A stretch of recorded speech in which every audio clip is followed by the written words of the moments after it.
Dios les bendiga, queridos hermanos de Teología Paulina. Gracias por estar conectados hoy en esta entrevista que vamos a estar haciendo. Bueno, en realidad yo creo que no necesita mucha presentación el invitado, pues ustedes lo conocen, es una persona muy conocida a nivel cristiano y ha sido de mucha edificación y me estoy refiriendo al doctor César Vidal, que hoy nos está regalando de su tiempo para poder entrevistarlo sobre un tema bastante interesante que tiene que ver sobre la doctrina del infierno, que es una de las doctrinas que el movimiento de raíces hebreas, los judaizantes, niegan. Y hoy vamos a estar hablando de esta doctrina tan importante. Pero bueno, primero que todo, doctor Vidal, una vez más, gracias por estar en Teología Paulina y siéntase bienvenido. Muchísimas gracias. Es un privilegio. Lo que van a tener que disculpar las personas que nos ven es que estoy saliendo de un resfriado tremendo, tengo la voz muy tomada y voy a intentar que la voz me aguante hasta el final. De modo que les voy a pedir indulgencia en ese sentido porque se nota que tengo la garganta muy irritada, pero estoy encantado de estar aquí. No, muchísimas gracias, de verdad que sí. Para nosotros siempre es un privilegio que usted nos acompañe aquí en Teología Paulina y más sobre todo porque vamos a hablar de un tema tan, pero tan interesante. Y bueno, doctor Vidal, vamos a entrar de lleno a este tema de la doctrina del infierno. Yo quisiera hacerle la siguiente pregunta. Miren, el ateo Bernard Russell en su obra ¿Por qué no soy cristiano? Dijo lo siguiente, y abro comillas. Él dijo lo siguiente, en mi mente hay una falla muy seria en el carácter moral de Cristo y es en el hecho de que creyó en el infierno. Me parece que ninguna persona que en verdad sea mente profundamente humana sea capaz de creer en el castigo eterno. Entonces, la pregunta específica, doctor Vidal, es la siguiente. ¿No es acaso la doctrina del infierno un fracaso del cristianismo a la luz del antropocentrismo? Porque, bueno, imaginarse eso de que hay personas que van a pasar eternamente atormentadas en el infierno, pues tiene tal vez ciertas complicaciones éticas. Entonces, ¿qué opina usted sobre esta Bueno, posición de algunos ateos con respecto a la doctrina del infierno? Bueno, vamos a ver. El pasaje ese es del conocido libro de Bertrand Russell, ¿Por qué no soy cristiano? La primera vez que yo leí ¿Por qué no soy cristiano? Debió de ser hace casi 50 años. Me pareció una pavada de libro verdaderamente deplorable y luego he vuelto ocasionalmente a él porque necesitaba ver algunas referencias y cuantas más veces lo he leído me ha parecido algo endeble, frágil y además la sensación de que es la persona que teme que el cristianismo sea verdad y se tiene que enfrentar con esa idea porque eso le da pavor. Por ejemplo, otra de las razones que Bertrand Russell da para no creer en la persona de Jesús, pues es que cometió una crueldad tan grande como permitir que los demonios entraran en los cerdos y se precipitaran en el mar. Claro, es para decir, si usted es ateo, ¿usted cree realmente que había demonios? ¿Cree que Jesús les permitió entrar en los cerdos y cree que se precipitaron al mar? Porque una de dos, o cree usted el relato y entonces habría que creer en el cristianismo, o no cree el relato y entonces no puede acusar a Jesús de algo que es falso.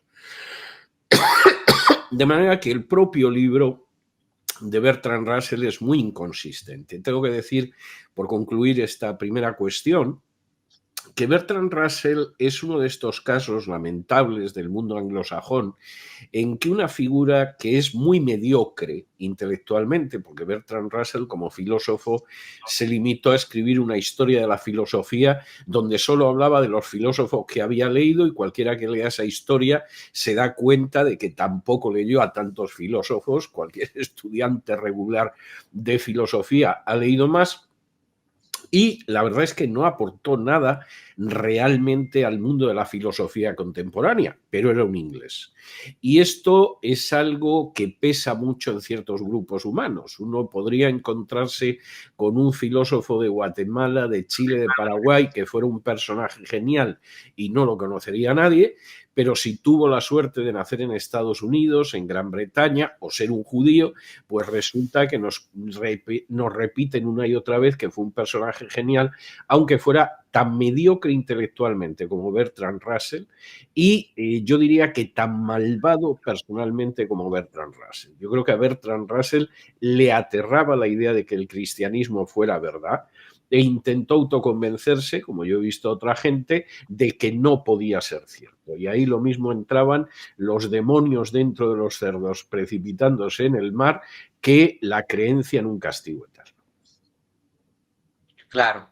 Entonces, ahora déjeme pasar a la siguiente pregunta, porque no solo el infierno pues presenta algunas complicaciones frente al ateísmo, sino que también dentro de algunas, podríamos decir que dentro del mismo cristianismo, porque hay grupos que no creen en el infierno, que creen que cuando el alma muere o cuando un ser humano muere deja de existir. Por ejemplo, la secta de los testigos de Jehová Sí. apela a Job capítulo 7 versículo 21 que dice lo siguiente: ¿Por qué no quitas mis pecados? ¿Haces que pase mi iniquidad? Porque en breve me acostaré en el polvo. Me buscarás, pero no existiré. Entonces, no es cierto en realidad, doctor Vidal, que por ejemplo Job tenía claro de que cuando el alma muere, deja de existir. No, yo creo que el texto está hablando simplemente de la existencia física y además es algo que podemos comprobar en cualquier momento. Un ser humano muere físicamente, ese ser humano deja de ser y se convierte en polvo y se convierte en nada. Pero eso los que creemos en el infierno y en la vida después de la muerte también lo creemos. A mí no se me ocurriría decir que cuando muere un ser humano el cadáver sigue vivo y coleando. Es evidente que la existencia física y material desaparece como tal. Y por cierto, quisiera mencionar algo, ya que mencionas a los testigos de Jehová. Buena parte de la teología de lo que son los movimientos judaizantes no tiene nada que ver con el judaísmo ni con la Biblia. Es una teología que deriva directamente de los adventistas del séptimo día. Es decir, este disparate de que efectivamente el alma muere porque el alma no es nada más que el ser humano, que por lo tanto desaparece, que no hay una vida ultraterrena hasta el momento de la resurrección. Es un disparate que empezaron a difundir los adventistas del séptimo día. De los adventistas lo tomaron los testigos de Jehová. Hay que tener en cuenta que Charles Taze Russell, que es el fundador de los testigos de Jehová, bebe totalmente del adventismo, él es una derivación del adventismo, y los movimientos de raíces judías están muy emparentados con esa visión. Es decir, en muchos casos niegan la Trinidad, como los testigos de Jehová, niegan, por supuesto, la idea de ese castigo eterno, niegan, por supuesto, la idea de esa existencia ultraterrena, y eso no solo choca con las escrituras, es que eso choca con el mismo judaísmo. El judaísmo cree en la existencia del Geinón, donde son castigados los malvados después de la muerte. Luego puede haber discusión entre los rabinos sobre si ese castigo es perpetuo o en un momento determinado concluye por la extinción de los malvados, o si, por ejemplo, en el caso de los judíos es como una especie de purgatorio. Eso ya es otra cuestión. Pero la idea de que efectivamente el ser humano sigue viviendo, si esta gente que tanto habla de las raíces judías y que no tiene ni la menor idea de lo que está hablando fuera consecuente, sabría que eso es algo que forma parte del judaísmo. Hay un texto interesantísimo, contemporáneo, casi de los apóstoles, que es el discurso de Flavio Josefo sobre el Hades. Y él señala cómo las almas de aquellos que mueren van a parar al Hades y dentro del Hades hay una zona para los buenos, que es el seno de Abraham, y una zona que es la Gehenna o el Geinom, que es para aquellos que son malvados donde reciben su castigo. De manera que si esta gente, en vez de repetir pavadas, pues con vestimentas, dietas, etcétera, se molestara en estudiar aquello a lo que apelan, sabría que eso es algo que, por supuesto, está más que establecido en el Antiguo Testamento, pero que los judíos del periodo intertestamentario y contemporáneos de Jesús tenían tan claro como el mismo Jesús. Entonces, bueno, precisamente usted se adelantó a la siguiente pregunta y creo que ya la aclaró. Esto de afirmar que el Geinon simplemente era el valle de Hinón donde se habían sacrificado algunos hijos a dioses paganos y que se había convertido en una especie de basurero, eso no es simplemente, no es eso, es algo espiritual más profundo, entonces para el judaísmo, Bueno, porque los judaizantes, por supuesto, vamos a ver, una cosa es el Valle del Hinón, que efectivamente era un lugar donde se llegó a sacrificar a niños, a dioses paganos, y como era algo totalmente execrable, se acabó convirtiendo en un basurero. Eso es el origen. Y otra cosa es el hecho de que se denominara de la misma manera a lo que en buena medida es el basurero de los seres humanos. Es decir, aquellos que acaban en el Geinon o la Gehenna, como dice el Nuevo Testamento en griego, precisamente son los desechos del género humano. Esto puede sonar muy mal, puede sonar muy duro, puede sonar muy áspero, pero es que la imagen es evidente. Es decir, ¿dónde acaban aquellas personas que han arruinado su existencia, que han perdido su alma, que han vivido de una manera que significa arruinar totalmente las posibilidades que tenían? Pues acaban en el basurero, pero en un basurero mucho peor que el que se podía contemplar en la época de Jesús. Tengo que decir que puede haber algún pasaje aislado, pero muy aislado, en los evangelios donde la referencia a la Gehenna hagan más referencia al basurero que propiamente a ese destino ultraterreno. Y ahí puede haber algún pasaje aislado que se puede discutir cuál es la interpretación más correcta. Pero no cabe la menor duda de que en el siglo I, en la época de Jesús, cuando la gente hablaba de la Gehenna, no se estaba refiriendo al basurero, estaba hablando de una realidad de basurero que tenía un alcance ultraterrenal. ok, perfecto. Entonces, bueno, si para el judaísmo es tan claro esta idea del castigo eterno, ¿dónde la podríamos encontrar en el Antiguo Testamento? Yo creo que en el Antiguo Testamento hay referencias, en fin, tremendas, donde se habla de esa gente que está en el Seol y que está castigado. Hay referencias en el libro de Isaías o en el libro de Ezequiel, donde se comenta cómo las almas de los reyes en un momento determinado están en el Seol y de pronto llega otro rey que ha descendido al Seol, al lugar de los perversos, y esas almas se levantan precisamente pues para ver al siguiente condenado que llega, ¿no? Es decir, la idea de que no hay una existencia ultraterrena es muy difícil de sostener con el Antiguo Testamento. Hay que ser muy parcial a la hora de la lectura. Cuando uno se encuentra con textos donde el salmista dice que a quién tengo en los cielos sino a ti y que espero reunirme en los cielos contigo y que mi lugar va a estar contigo, evidentemente no está hablando de una persona que piensa que va a desaparecer, se va a disolver totalmente en el mundo de la muerte, en la nada, ¿no? Absoluta. Y lo mismo sucede en el caso de los profetas. Es verdad, si se quiere decir así, que seguramente en el Antiguo Testamento no hay tanto énfasis en el más allá como el que encontramos en el Nuevo Testamento. Pero en el caso del judaísmo, el énfasis es tremendo, no en el siglo I, que es el siglo de Jesús, es tremendo en los siglos anteriores. Es decir, las referencias que existen a ese más allá, a ese castigo de los malvados, pues en textos judíos del periodo intertestamentario, como pueden ser los libros de Enoch, como Ujú, pueden ser claro, los propios documentos del Mar Muerto, al respecto, pues son muy claros, ¿no? totalmente de acuerdo. Ahora, doctor Vidal, me parece a mí que en Lucas capítulo 16 del 19 al 31, allá hay una historia muy impresionante donde se nos habla de Lázaro, un rico y el padre Abraham. Y se nos habla del Hades y del seno de Abraham. Mi pregunta específica es esta.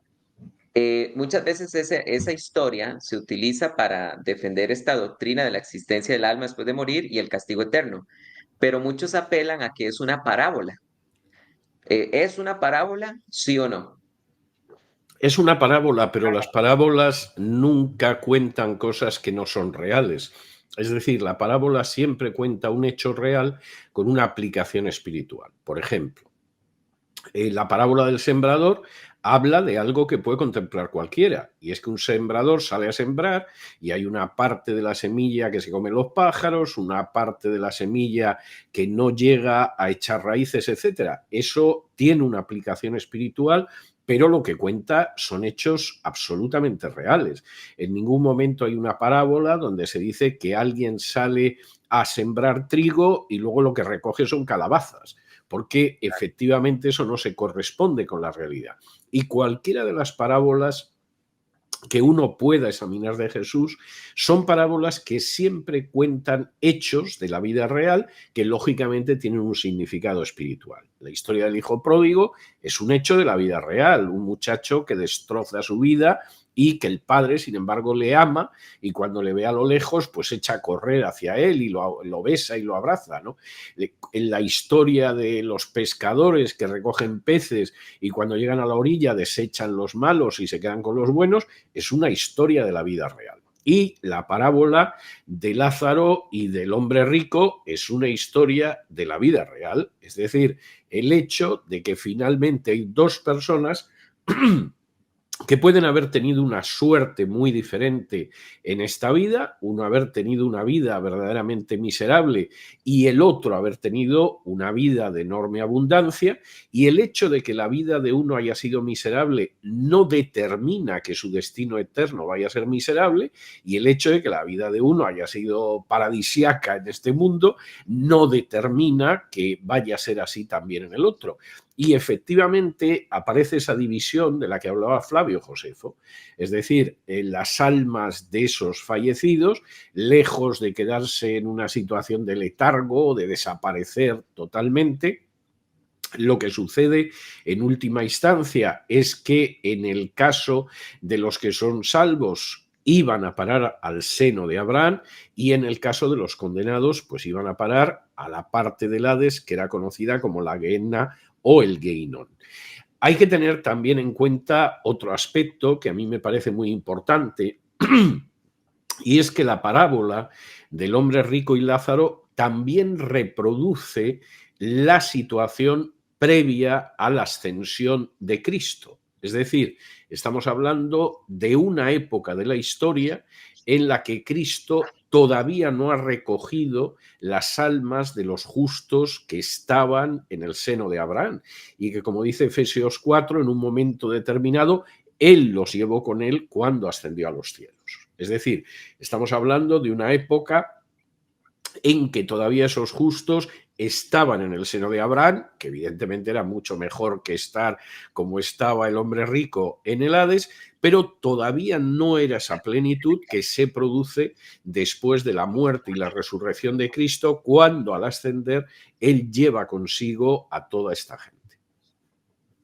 Ok, entonces puede decirse que hoy, después de la cruz, cuando una persona justa muere, su alma está en el tercer cielo. Sin ningún género de dudas, es lo mismo que dice Pablo en Filipenses 1, 21, 23, cuando afirma con toda seguridad que él sabe que si fallece, parte a estar con Cristo. Y entonces él dice, bueno, a Amén, mí me gustaría morir amén. y partir con Cristo, pero creo que como todavía os puedo ser de utilidad, todavía me voy a quedar aquí un tiempo. Y claro, por un lado me gustaría partir para estar con Cristo, por otro lado me doy cuenta de que mi deber es quedarme aquí todavía hasta que el Señor lo disponga. No es la persona que está esperando, bueno, me voy a morir y ahí durarán las cosas hasta el momento en que bueno, resucite.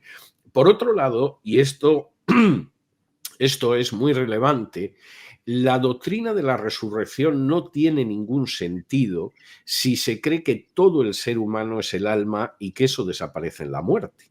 Y de hecho, cuando Pablo habla de que vivimos en una tienda y que esta tienda que es nuestro cuerpo se va deshaciendo y que sabemos que cuando partamos con Cristo recibiremos una tienda distinta, está hablando de un elemento espiritual de la naturaleza humana que no va a quedar desnudo porque se deshaga este cuerpo. Claro, si el cuerpo realmente es lo mismo que el alma y eso desaparece, ¿qué va a resucitar? La nada. Es decir, ahí no hay nada. Si por el contrario creemos que hay un espíritu que persiste después de la muerte, nos encontramos con que las palabras de Pablo en 2 Corintios tienen todo el sentido del mundo. Es decir, esta tienda se va deshaciendo, pero el Señor tiene preparada otra tienda mejor con la que revestirnos. ¿El qué es lo que va a revestir si no existe un espíritu que persiste existiendo después de la muerte? Claro.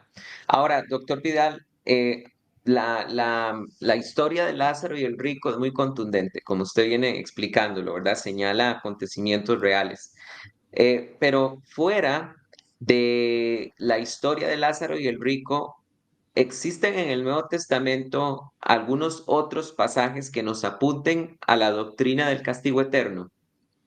Bueno, yo creo que eso es bastante claro. El mismo capítulo 25 de Mateo, en el que se hace referencia a ese juicio en el que Jesús separa a las ovejas de las cabras, pues indica claramente que hay unas ovejas que se reúnen con su Señor y que van a disfrutar del gozo de su Señor, y existen, por el contrario, unas cabras que van a ir al fuego eterno destinado al diablo y sus ángeles, y que eran unos a la dicha eterna y otros al castigo eterno.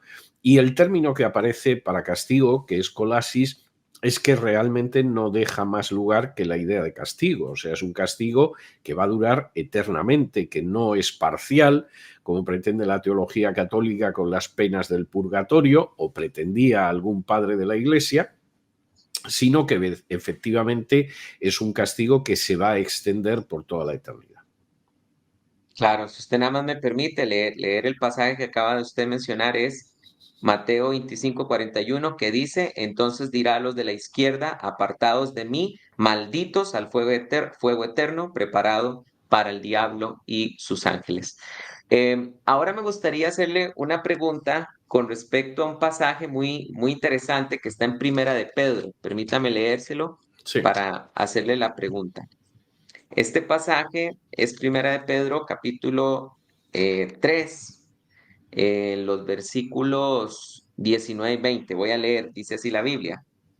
Voy a leer desde el 18, porque también Cristo padeció una vez por los pecados, el justo por los injustos, para llevaros a Dios, muerto en la carne, pero vivificado en el Espíritu, el cual también fue y proclamó a los espíritus encarcelados, que en un tiempo desobedecieron cuando la paciencia de Dios aguardaba ansiosamente en los días de Noé, siendo preparada el arca en la cual unos pocos, esto es, 8 personas, fueron salvadas a través del agua. Mi pregunta es, ¿este pasaje, doctor Vidal, está enseñando acaso que Jesucristo, los 3 días que estuvo muerto, él visitó el infierno? Sin ningún género de dudas, entendiendo como infierno no tanto el lugar de castigo como lo que sería la residencia, por llamarlo de alguna manera, del género humano anterior a la venida de Cristo, con efectos distintos. Es decir, aquí Pedro está haciendo referencia no a que predicara a la gente que no se había salvado para darlos una oportunidad, como algunos quieren interpretar, no. Evidentemente, esa gente seguía viviendo, las almas seguían viviendo, hay una vida después de la muerte, esta gente no había quedado disuelta, aniquilada ni desaparecida. Para esa Muy gente bien. que era réproba, la muerte de Jesús implica que Jesús proclamó lo que había hecho. Y en ese sentido, además, el término de anunciar que aparece en griego hace idea a una proclamación, no a una predicación del Evangelio. Pero al mismo tiempo que en el caso de estos condenados hay un anuncio obvio de lo que es la obra de Cristo, en el caso de aquellas personas que son los justos del Antiguo Testamento, implicó que cuando Jesús resucita y es elevado a los cielos, como dice en Efesios 4, se llevó a esa gente, ascendió con esa gente. Es decir, de alguna manera de los dos lados del Hades o del Sheol, el correspondiente al seno de Abraham quedó vacío con la ascensión de Jesús y se produce una identificación ya por eliminación de ese seno de Abraham de la Gehenna con lo que queda del Hades.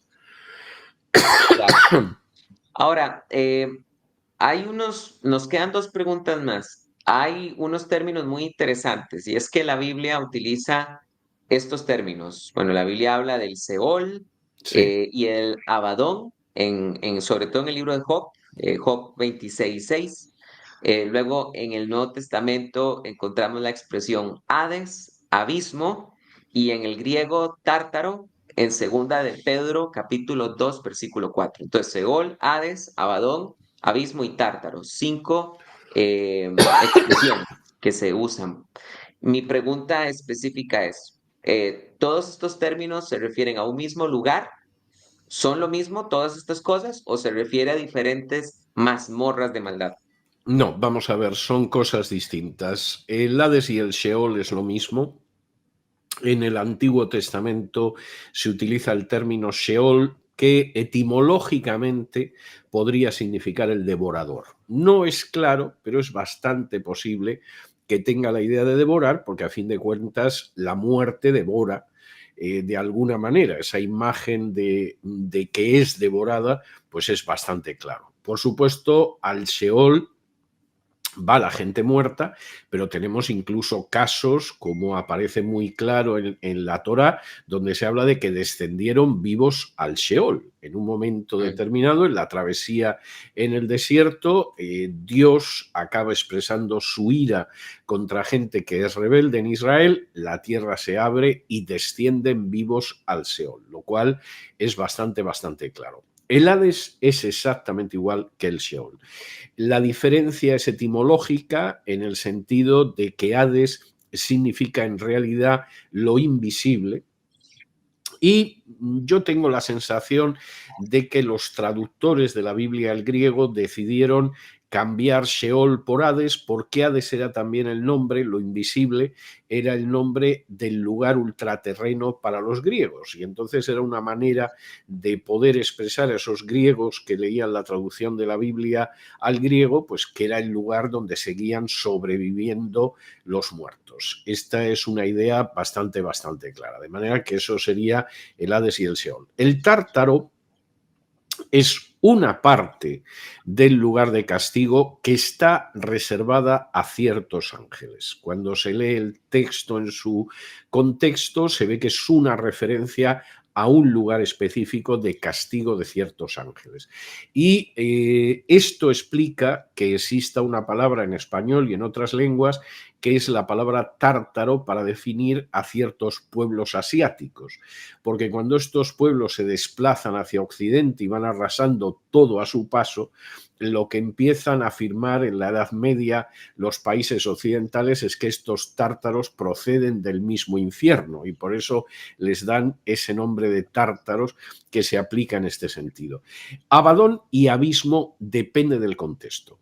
Es decir, hay que ver el contexto de abismo para ver si efectivamente estaríamos hablando de lo que convencionalmente llamamos infierno o por el contrario tiene otro significado, y lo mismo sucede con Abadón. Es decir, no son términos tan claros, tan repetidos, tan precisos como los otros términos. Ok, queda Hay, claro. hay, hay, Y otro bueno, pasaje, hay otro pasaje también que me parece muy claro al respecto, en el sentido de que hemos hablado antes de Pablo, ¿no?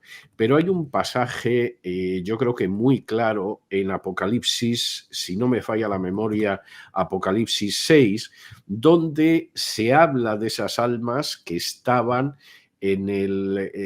delante del trono de Dios y que por supuesto eran almas que estaban vivas. Es decir, esto me parece que es algo, sí, concretamente en Apocalipsis 6 y versículo 9 dice, cuando abrió el quinto sello, vi bajo el altar las almas de los que habían sido muertos por causa de la palabra de Dios y por el testimonio que tenían, y clamaban a gran voz diciendo: ¿hasta cuándo, Señor santo y verdadero, no juzgas y vengas nuestra sangre en los que moran la tierra? Y se les dieron vestiduras blancas y se les dijo que descansasen todavía un poco de tiempo hasta que se completara el número de sus consiervos y sus hermanos, que también habían de ser muertos como ellos. Estas son almas de salvos que además han sufrido el martirio y, por supuesto, ni están durmiendo, ni están inconscientes, ni han dejado de existir. Se dirigen a Dios en el cielo, Totalmente. de manera que es obvio que, claro, que hay una supervivencia. Completamente. Y aquí me falta un término que también está en Apocalipsis, hablando de Apocalipsis, que es el lago de azufre y fuego. Me imagino que Es debe una estar refiriendo, es otro referencia, término sí, del es una Seol. referencia a la muerte segunda. Veo que hay alguien que está citando a Edward Foch, al que yo conozco y he leído sus libros con mucho interés. Edward Foch no sostiene ni de lejos lo que está escribiendo aquí esta persona.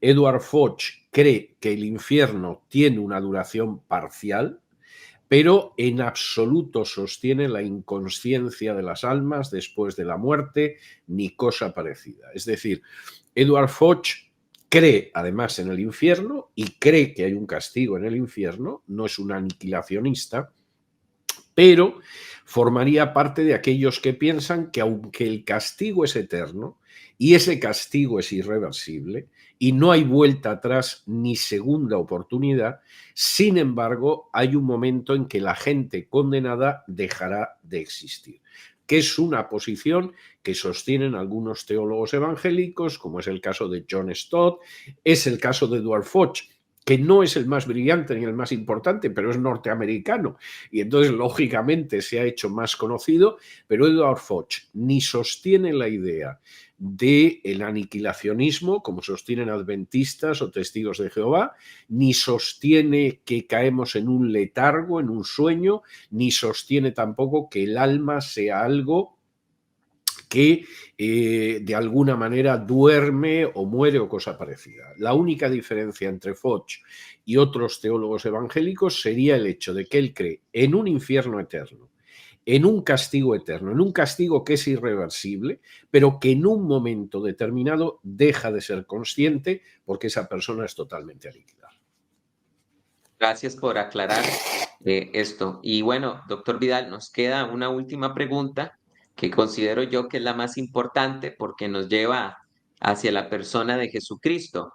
Y es que, bueno, se ha citado varias veces el libro de Apocalipsis hoy. Jesucristo dice eh, en Apocalipsis capítulo 1 versículo 17: cuando lo vi, caí como muerto a sus pies, pero él puso su diestra sobre mí diciendo: no temas, yo soy el primero y el postrero y el que vive, aunque estuve muerto.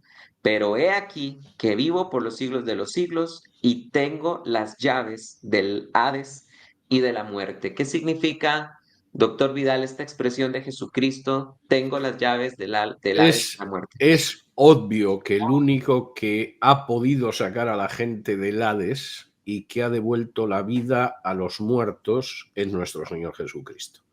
Y no solo en los casos que conocemos de resurrección, ¿no? Sino que será así en la resurrección del último día, como es igual el hecho de que en un momento determinado a todos esos justos del Antiguo Testamento los llevó con él. Es decir, a mí me parece bastante claro, pero Jesús es el que pudo decir, como cuenta el Evangelio de Lucas: hoy estarás conmigo en el paraíso. Texto que molesta tanto a los testigos de Jehová y a los adventistas, que cuando han publicado una traducción de la Biblia han tenido que falsear porque choca totalmente con su teología. La Biblia de los testigos de Jehová traduce verdaderamente: te digo hoy, estarás conmigo en el paraíso. Eso es una monstruosidad desde el punto de vista de la gramática griega.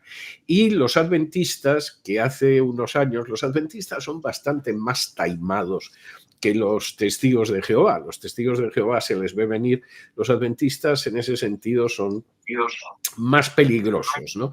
Y hace unos años editaron una versión de la Reina Valera que, si no lo sabes, pues pensarías que es una edición evangélica, y fueron cambiando todos los textos que iban en contra de su doctrina. Y también ahí, al llegar a la promesa de Jesús al ladrón arrepentido, traducía verdaderamente, te digo hoy, 2 puntos, estarás conmigo en el paraíso.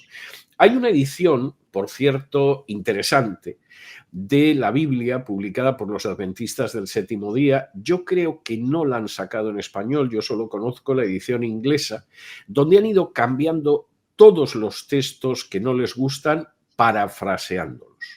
Y entonces, cuando el texto choca con su doctrina, meten frases enteras, tergiversan el texto. Es algo verdaderamente muy bochornoso, pero no es sorprendente. Y, por cierto, esto es algo que no solo han hecho testigos de Jehová o adventistas del séptimo día. Hay una traducción del Nuevo Testamento, por llamarla de alguna manera, porque es una tergiversación burda e intolerable, llevada a cabo por judaizantes, que se llama el Código Real. Bueno, el Código Real tiene más tergiversaciones del texto del Nuevo Testamento que la propia versión del Nuevo Mundo de los Testigos de Jehová. Bueno, cuando tú necesitas cambiar el texto de la Biblia para justificar tus doctrinas, es que tus doctrinas tienen que ser falsas. Claro, totalmente.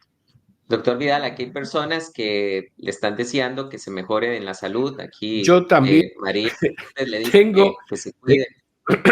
tengo que decirte que, a Dios gracias, hoy estoy mucho mejor, porque desde el lunes he estado muy mal, y realmente hoy casi creo que estoy viendo el final del túnel, gracias a Dios. Estar haciendo un llamado pues a la comunidad de Teología Paulina para que estemos orando por la salud del doctor Vidal. Doctor Lo Vidal, para agradezco mucho. despedirnos, gracias, para despedirnos, perdóneme que le haga una pregunta más. Yo considero que la doctrina del infierno es una de las doctrinas que se ha abandonado su predicación mucho en las iglesias, en los púlpitos. Los pastores me parece que han abandonado mucho la predicación de la doctrina del infierno. ¿Le gustaría a usted, para ir despidiéndonos, dirigirse a los pastores y hacerles un llamado de por qué es importante recordar esta doctrina? Vamos a ver, yo creo que hay doctrinas que no se pueden orillar. Yo creo que, lamentablemente, en las últimas décadas se ha ido presentando una predicación que lo que intenta es halagar la carne, a ver si la gente entra en nuestra iglesia y de paso diezma, claro.